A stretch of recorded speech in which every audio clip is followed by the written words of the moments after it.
नमस्कार दोस्तों, स्वागत करते हैं आप सभी का एक बार फिर से एसपीडी न्यूज के एक ताज़ा तरीन और आज की महत्वपूर्ण खबरों में। दोस्तों आज बेहद बड़ा दिन है क्योंकि यहाँ पर लॉकडाउन जो है वो फिर से बढ़ा दिया गया है।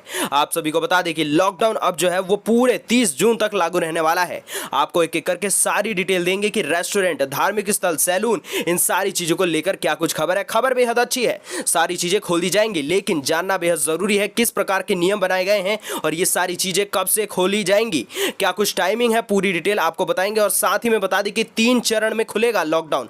आपको पूरे वो 3 चरणों के बारे में हम एक एक पूरी डिटेल देने वाले हैं, तो बने रहिएगा, इसके बारे में अच्छे से हम बात करने वाले हैं। और साथ ही में अगली बड़ी खबर के तहत बता दें कि इंदौर में गमछे पर बैन के विरोध के बाद बदल चुका है फैसला, अब मास्क की तरह इस्तेमाल की मंजूरी। जी हां, खैर हम आप सभी से पूछते हैं कि आप लोगों में से कौन कौन से ऐसे लोग हैं जो कि यहां पर मास्क की तरह गमछे को यूज में लाते हैं। अब इसी के साथ आप सभी को बता दें कि लॉकडाउन में ऐसी अफवाह फैली कि यहां पर लोग जो है वो सोशल डिस्टेंसिंग को भूलकर यहां पर पोस्ट ऑफिस के सामने इतनी ज्यादा भारी तादाद में जमा हो गए कि आप सोच भी नहीं सकते हैं। लेकिन आखिर ये क्यों हुआ है, इसके बारे में हम पूरी डिटेल आपको थोड़ी ही देर में बताते हैं। और साथ ही में जो अगली बड़ी खबर कि सोमवार को केजरीवाल सरकार लॉन्च करने वाली है एक ऐसा मोबाइल ऐप जिससे कि अस्पतालों में बेड की मिलेगी पूरी जानकारी। जी हां, बेहद बढ़िया ऐप है, इसके बारे में भी हम बात करेंगे। और साथ ही में बता दें कि अगर 370 हटाना सही तो कश्मीर में क्यों शहीद हो रहे हैं बड़े अफसर, ये बयान ओवैसी के हैं, इसके बारे में भी हम आपको पूरी डिटेल देने वाले हैं। और साथ ही में बता दें कि यहां पर डीजल के बाद पेट्रोल, सीएनजी की भी होगी होम डिलीवरी,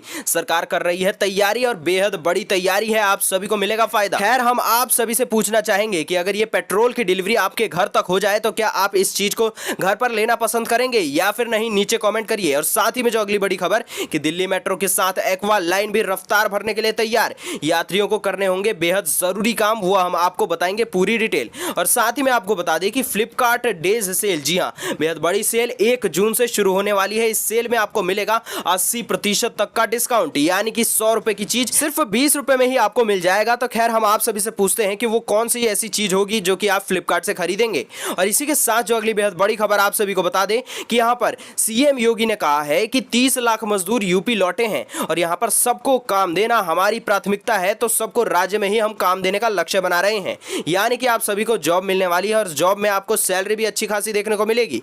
तो इसके बारे में भी आपको पूरी डिटेल देंगे। और साथ ही में बता दें कि खबरों का सिलसिला अभी खत्म नहीं होने वाला है, लेकिन आप सभी से उससे पहले एक रिक्वेस्ट करते हैं कि वीडियो को लाइक शेयर जरूर कर दें और साथ ही चैनल को भी सब्सक्राइब कर दें घंटी के बटन को दबाकर। तो चलिए अब सीधा चलते हैं आज की सबसे पहली और बड़ी खबर पर, यानी कि 30 जून तक बढ़ चुका है देश भर में लॉकडाउन। रेस्टोरेंट, धार्मिक स्थल, सैलून, ये सारी चीजें खोल दी जाएंगी, लेकिन आपको पूरी डिटेल दे दे क्योंकि यहाँ पर 3 चरण बनाए गए हैं जिसके तहत धीरे धीरे करके लॉकडाउन को खोला जाएगा। आपको बता दें कि चरण 1 में सार्वजनिक स्थान और पूजा के सार्वजनिक स्थान, होटल और रेस्टोरेंट और साथ ही जो आतिथ्य सेवाएं हैं और साथ ही शॉपिंग मॉल को 8 जून, जी हां डेट याद रख लीजिए, 8 जून 2020 से खोलने की अनुमति दे दी जाएगी। आप सभी को बता दें कि सरकार इस संबंध में दिशा निर्देश भी जारी करने वाली है। चरण 2 के मुताबिक आपको बता दें कि स्कूल, कॉलेज और शैक्षणिक प्रशिक्षण, कोचिंग संस्थान और आदि जो चीजें हैं राज्य और केंद्र शासित प्रदेशों के साथ विचार विमर्श के बाद खोल दिए जाएंगे।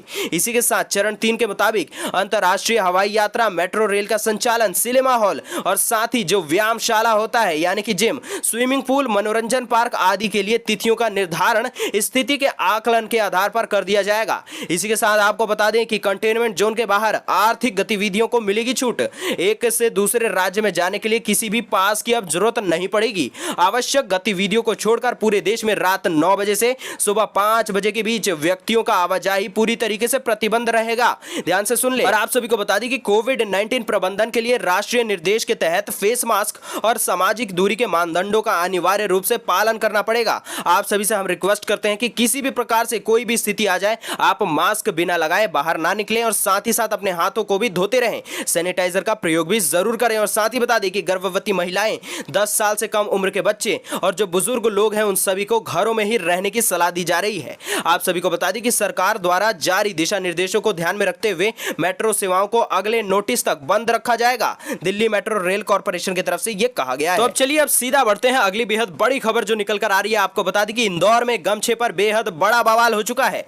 आप सभी को बता दें कि इसके विरोध के बाद बदल चुका है फैसला, पूरी डिटेल आपको यहां पर हम बता देते हैं। बता दें कि मध्य प्रदेश के इंदौर में जिला जो प्रशासन है वहां पर कोरोना से बचाव के लिए गमछे और रुमाल के इस्तेमाल पर पाबंदी लगा दी गई थी, लेकिन आप सभी को बता दें कि इस फरमान का तगड़ा विरोध होने के बाद अब प्रशासन ने पाबंदी को वापस ले लिया है, यानी कि इंदौर में अब आम और खास गमछे और साथ ही साथ रुमाल का इस्तेमाल भी कोरोना से बचाव में कर सकेंगे लोग। आप सभी को बता दें कि मालूम हो कि इंदौर देश में कोरोना के सबसे ज्यादा प्रभावित जिले हैं और आपको बता दें कि जिलों में बेहद ज्यादा मामले रोज सामने आते जा रहे हैं। खैर, इस बारे में हम आप सभी से भी राय जानना चाहेंगे कि आपके हिसाब से क्या गमछा लगाने से ज्यादा हमें प्रोटेक्शन मिलेगी या फिर हम एक मास्क का भी इस्तेमाल कर सकते हैं जो कि हमें ज्यादा प्रोटेक्शन देगा, या फिर हम दोनों में से किसी का भी इस्तेमाल कर सकते हैं। आपके क्या विचार कहते हैं नीचे कमेंट सेक्शन में जरूर बताइएगा। अब इसी के साथ चलते हैं अगली बेहद बड़ी खबर पर। बता दें कि फैली एक ऐसी अफवाह कि लोग भूल चुके सोशल डिस्टेंसिंग का पालन। जी हां, और यहां पर पोस्ट ऑफिस के सामने इतनी ज्यादा भीड़ लग गई कि आप सोच नहीं सकते हैं। पूरी डिटेल आपको बता दें कि यहां पर सुबह सुबह हरिद्वार के ज्वालापुर पोस्ट ऑफिस के बाहर खाता खुलवाने के लिए जी हां अचानक भीड़ उमड़ चुकी। आप सभी को बता दें कि इतना ही नहीं, इस दौरान लोग सोशल डिस्टेंसिंग को भी पालन करना भूल चुके थे। आपको बता दें कि यहां लगभग सभी पोस्ट ऑफिसों में बिना शारीरिक दूरी का ध्यान में रखते हुए इतनी भीड़ लग रही थी कि वहां पर सोचना भी मुश्किल हो रहा था कि इतने लोग कहां से आ गए थे। आपको बता दें कि जबकि इसके ठीक बगल में पुलिस चौकी है, अधिकारियों का इस पर कोई भी ध्यान ही नहीं था। आप सभी को बता दें कि कई लोगों ने अधिकारियों को यह बताया है कि झुग्गी बस्तियों में किसी ने ऐसी झूठी अफवाह फैला दी कि जिसके कारण इतनी भीड़ यहां पर जुट चुकी थी। खैर, हम अपने दर्शकों से भी यह पूछना चाहेंगे कि आप में से किसी ने भी आज तक ऐसी कोई अफवाह सुनी हो जिसके बाद आपको बेहद बुरा लगा हो, तो नीचे अपने एक्सपीरियंस को जरूर शेयर कीजिएगा। अब इसी के साथ बढ़ते हैं अगली बेहद बड़ी खबर पर। बता दें कि दिल्ली के सीएम केजरीवाल ने शनिवार को प्रेस कॉन्फ्रेंस करके कोरोना मरीजों को लेकर बेहद बड़ा ऐलान कर दिया है। अरविंद केजरीवाल ने बताया है कि कोरोना मरीजों के लिए दिल्ली सरकार आगामी सोमवार यानी कि 1 जून को एक ऐसा मोबाइल ऐप लॉन्च करने वाली है जिससे कि आप सभी की जिंदगियां बदल जाएंगी। आपको बता दें कि अस्पतालों में बेड की जानकारी ऐप के जरिए आपको मिल जाया करेगी। केजरीवाल ने कहा है कि कोरोना मरीजों को अस्पताल के बारे में आसानी से पूरी जानकारी मिल सके, इसी के लिए हमने अस्पतालों में बेड की उपलब्धता के बारे में उस ऐप में जानकारी हमने लोड कर दी है। आपको बस ऐप को चालू करना है और आपके सामने सारी जानकारी होगी अस्पतालों के बेड के बारे में। साथ ही में यहां पर सीएम अरविंद केजरीवाल ने कहा है कि दिल्ली सरकार कोरोना से 4 कदम आगे चल रही है। दिल्ली में कोरोना मरीजों के लिए 6,600 बेड बनवा दिए गए हैं और 5 जून तक 9,500 बेड तैयार भी हो जाएंगे। प्राइवेट अस्पतालों की बात करें तो 2,500 यहां पर बेड जो है वो मरीजों के लिए बना दिए गए हैं। खैर, हम आप सभी से पूछते हैं कि ये सारे जो बेड बनाए गए हैं आपके हिसाब से किस प्रकार की यहां पर जो तैयारी है दिल्ली की है, आप नीचे कमेंट करके जरूर बताइएगा। चलिए अब अगली खबर के तहत हम आपको बताते हैं कि दिल्ली मेट्रो के साथ एक्वा लाइन भी रफ्तार भरने वाली है, लेकिन इसके साथ में जो बड़े नियम कानून आपके लिए तैयार होकर सामने पेश कर दिए गए हैं। आप सभी को बता दें कि पहले के मुकाबले 50% सवारी ही सफर करेगी और साथ ही बता दें कि एक सीट को छोड़कर सवारी बैठेगी। मेट्रो में सफर करने के लिए मोबाइल फोन में आरोग्य सेतु ऐप डाउनलोड होना बेहद जरूरी है और आपको बता दें कि सफर करने वालों को सर्दी, जुकाम, बुखार या फिर किसी भी अन्य तरीके की बीमारी नहीं होनी चाहिए और आपको बता दें कि हर किसी को मास्क लगाना बेहद जरूरी है। शरीर का तापमान भी अधिक ना हो और साथ ही बता दें कि सीमित संख्या में मेट्रो की यात्रा कर सकेंगे लोग और आपको बता दें कि अगर यात्रियों की संख्या पूरी हो गई हो तो आपको दूसरी मेट्रो ट्रेन का इंतजार करना पड़ेगा, पहले की तरह नहीं कि आप जबरदस्ती घुस जाएंगे। और आपको बता दें कि यहां पर दिल्ली सहित पूरे एनसीआर में कोरोना वायरस का कहर जारी है। दिल्ली में जहां लगातार पिछले 2 दिनों की अगर हम बात करें तो 1000 से ज्यादा मरीज के संक्रमित होने की जानकारी मिल चुकी है, जो कि बेहद ज्यादा डराने वाली है। अब इसी के साथ जो अगली बेहद बड़ी खबर आप सभी को बता दें कि फ्लिपकार्ट की तरफ से आ रही है कि फ्लिपकार्ट का डे सेल का आयोजन 1 जून से कर दिया जाएगा और यूजर्स 3 जून तक इसके तहत मिलने वाले डिस्काउंट और भारी ऑफर्स के लाभ उठा सकते हैं। फ्लिपकार्ट की वेबसाइट पर सेल के लिए एक डेडिकेटेड पेज भी बना दिया गया है और इसमें जानकारी भी दी गई है कि इस सेल में यूजर्स को आईसीआईसीआई क्रेडिट कार्ड और ईएमआई ट्रांजैक्शन पर 10% यानी कि 10% का इंस्टेंट डिस्काउंट मिल जाएगा और साथ ही बता दें कि आपको यहां पर 80% के भी डिस्काउंट देखने को मिलने वाले हैं, यानी कि आपको पता ही है कि 100 रुपए की चीज मात्र 20 रुपए में आपको देखने को मिलेगी। खैर, हम आप सभी से पूछना चाहते हैं कि आप कौन सी चीज की शॉपिंग करने वाले हैं, नीचे कमेंट करके जरूर बताइएगा। साथ ही में जो अगली बड़ी खबर आपको बता दें कि डीजल के बाद पेट्रोल, सीएनजी की भी होगी अब होम डिलीवरी। जी हां, सरकार कर रही है तैयारी। पूरी डिटेल आपको बता दें यहां पर कि सरकार उपभोक्ताओं की सुविधा के लिए डीजल के बाद अब पेट्रोल और सीएनजी जैसे ईंधनों की भी होम डिलीवरी शुरू करने पर विचार कर रही है। केंद्रीय पेट्रोलियम मंत्री धर्मेंद्र प्रधान ने शुक्रवार को इसकी जानकारी भी दे दी है। उन्होंने कहा है कि सरकार सभी प्रकार के ईंधनों, पेट्रोल, डीजल, सीएनजी और यहां पर एलएनजी भी यहां पर और साथ ही साथ एलपीजी के भी खुदरा बिक्री का नया स्वरूप सामने लाने पर विचार कर रही है। इन नए स्वरूप में ये सारे ईंधन एक ही जगह बिक्री के लिए उपलब्ध करा दिए जाएंगे। खैर, आपके हिसाब से ये कैसा फैसला और कैसा विचार है कि आपको घर बैठे बैठे ही ईंधन आपके हाथों में मिल जाया करेगा, नीचे कमेंट करके जरूर बताना। अब इसी के साथ जो अगली बेहद बड़ी बड़ी खबर आप सभी को बता दें कि चीन को लेकर ट्रंप प्रशासन हुआ बेहद सख्त।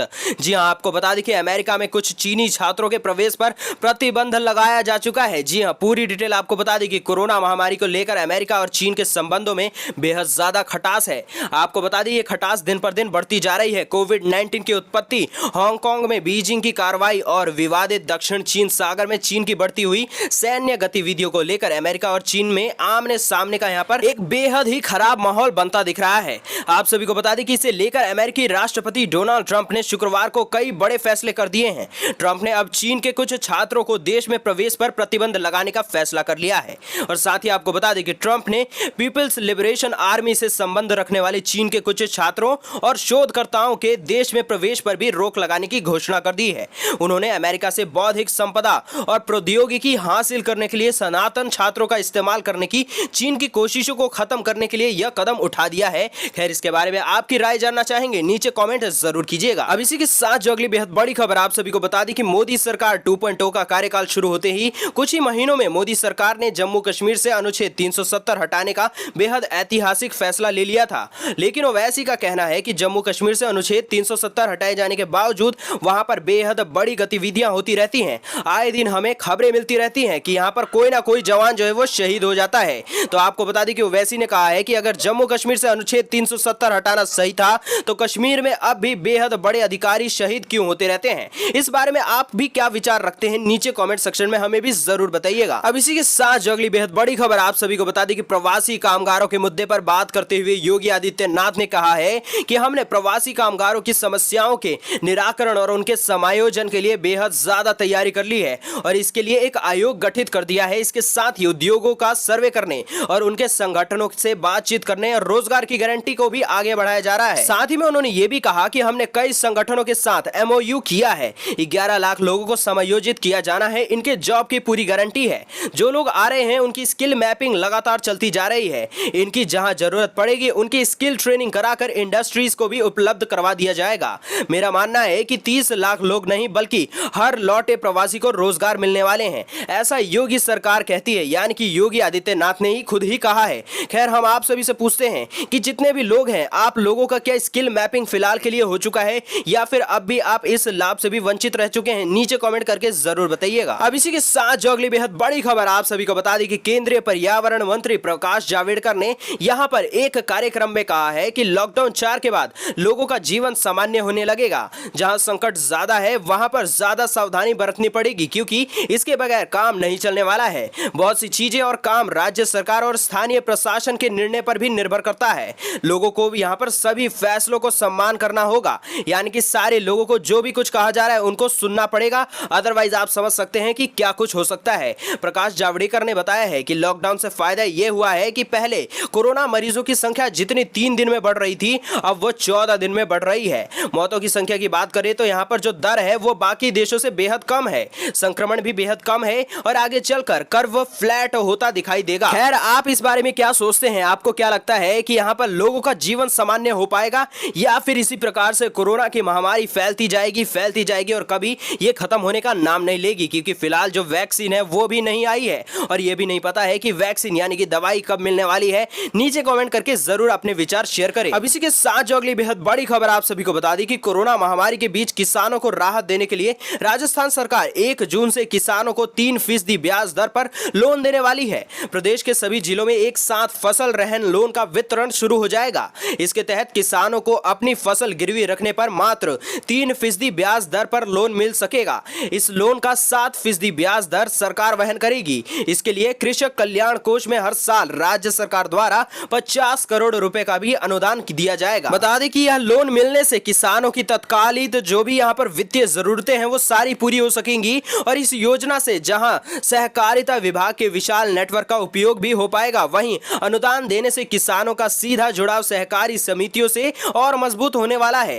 राज्य सरकार की मंशा हर साल 2000 करोड़ रुपए रहन ऋण के रूप में यहाँ पर देकर किसानों की मदद करने की है। खैर, हम आप सभी से पूछते हैं ये इस प्रकार की योजना आपके हिसाब से कैसी है? जितने भी किसान भाई बहन हैं सभी नीचे कमेंट करके हमें भी जरूर बताइएगा। तो दोस्तों, ये थी आज की कुछ महत्वपूर्ण खबरें और आज के मुख्य समाचार। अगर आपको आज के समाचार जरा से भी पसंद आए हो तो नीचे कमेंट करके लाइक शेयर जरूर कर दे और साथ ही कर दे चैनल को सब्सक्राइब, घंटी के बटन को दबाकर ऑल नोटिफिकेशंस को भी जरूर ऑन कर दें। हम मिलेंगे आपसे अगले मुख्य समाचारों में।